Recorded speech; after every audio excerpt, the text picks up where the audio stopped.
Hello, everybody. We'll talk about pricing. What is pricing and how does it affect products? Well, we know the marketing and advertising is about 50% of the cost of a product, which is quite high. But what causes pricing and how do you determine the right price? Well, the easiest answer is pricing is always determined by the market. What will customers pay? If customers will pay more, we'll charge more. If they won't pay more, then we have to charge less. In economics, we call that supply and demand. The greater the supply, the less the cost. The less the supply, the higher the cost. The greater the demand, the higher the cost. The less the demand, the lower the cost. Supply and demand is the role that determines what something is charged, what the cost of it is. But can you influence the price? The best way to influence the price is to get people to need what you want. The second and more harder part is to get them to want what you are offering. A need is something that you need: food, water, clothing, shelter.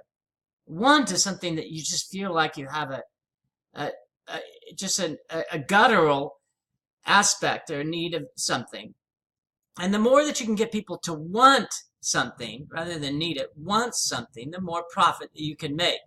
If you can convince somebody that they absolutely want what they want to have, it's going to be much easier for you to determine the price.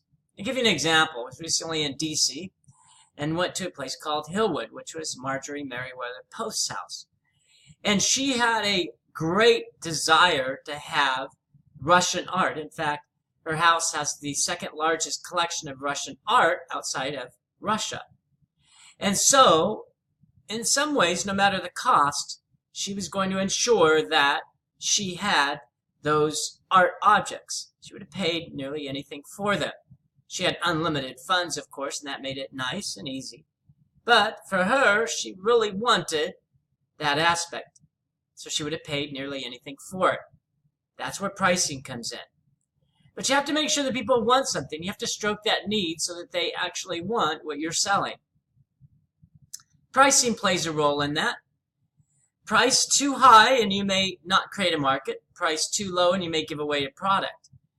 So here's one strategy, as we'll talk about more throughout the week. One strategy is to start pricing your product at a fair price, not too low, a fair price, but certainly be able to move it up as demand increases. And you want to increase your price until you have the adequate demand. Should you have more products to sell at a cheaper price or fewer products to sell at a higher price? That's the question, but it depends on the type of image that you want for your product or service. Pricing is complex, but price fairly, even a little highly, and you will often create the market that you want. Thanks, everybody.